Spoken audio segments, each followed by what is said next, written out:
जय गुरुदेव।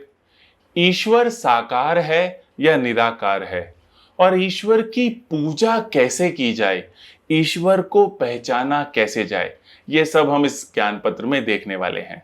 अगर आप यहाँ नए हैं तो हम हर रोज आपको एक ज्ञान पत्र देते हैं। आप चैनल को सब्सक्राइब करें और बेल आइकन को प्रेस करें।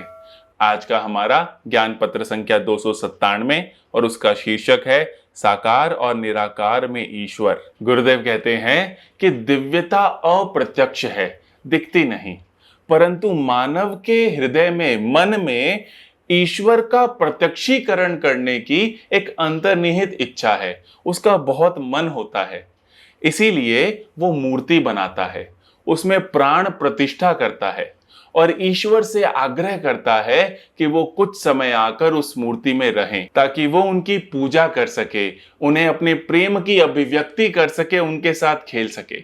और जब पूजा समाप्त हो जाती है तो वो उन्हें अपने हृदय में लौट जाने को कहता है, जहां से दिव्यता अभिव्यक्त हुई है। सभी पूजा विधियों में ऐसा ही होता है। इसीलिए पूजा के सहभागी सभी लोग मूर्ति की पूजा नहीं करते, वे उस दिव्यता की पूजा करते हैं जिसमें दिव्य गुण हैं। अगर हम थोड़ा सा देखें तो विभिन्न प्रकार के लोग पूरी पृथ्वी पर विभिन्न अलग अलग ईश्वरों की पूजा नहीं करते, वो एक ही दिव्यता की पूजा करते हैं, अलग अलग रूपों में। आगे गुरुदेव कहते हैं कि पूर्व के लोग, ईस्ट के लोग जो पूजा करते हैं और वेस्ट के लोग जो पूजा करते हैं, उसमें थोड़ा सा फर्क है। क्या फर्क है कि जब भी कोई विधर्मी पूजा, पेगनिज्म बोलते हैं जिसे, या सेटन वर्शिप, शैतान पूजा करता है, या एनिमल वर्शिप, पशु की पूजा करता है, उसमें ईश्वर एक है ये ज्ञान नहीं होता। ये सृष्टि के प्रत्येक कण में ईश्वर को देखने से अलग है, भिन्न है।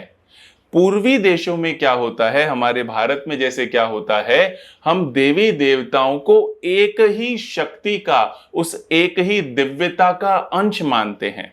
जैसे सफेद किरण में ही सारे रंग होते हैं, रंग हैं पर सारे सफेद का ही अंश है।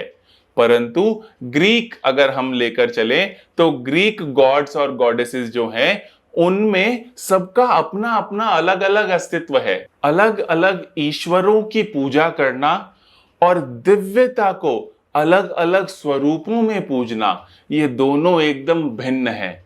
जब भी तुम स्वरूप से प्रेम करते हो तो उस स्वरूप के पीछे तुम उसी दिव्यता को पाते हो। जब हम ये समझ जाते हैं तो पूजा का जो कृत्य है, जो वास्तव में एक आंतरिक कृत्य है, पूजा एक आंतरिक घटना है, ना कि एक बाहरी कृत्य है, वो और ज्यादा मधुर हो जाता है और ज्यादा रसमय हो जाता है। और इसी से ये एकदम प्रत्यक्ष हो जाता है कि ईश्वर साकार भी है और निराकार भी है ना। पूजा का इतना सुंदर अर्थ गुरुदेव बताते हैं कि जो पूर्णता से जन्मता है।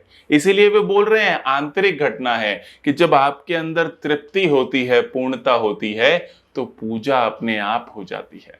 इस ज्ञान पत्र को हमारे साथ देखने के लिए बहुत बहुत धन्यवाद। वीडियो को जरूर से लाइक करें। रोज ऐसे ज्ञान पत्र सुनना चाहते हैं तो चैनल को सब्सक्राइब करें और जितना हो सके इस ज्ञान को अपने मित्रों और परिवारजनों के साथ फैलाएं।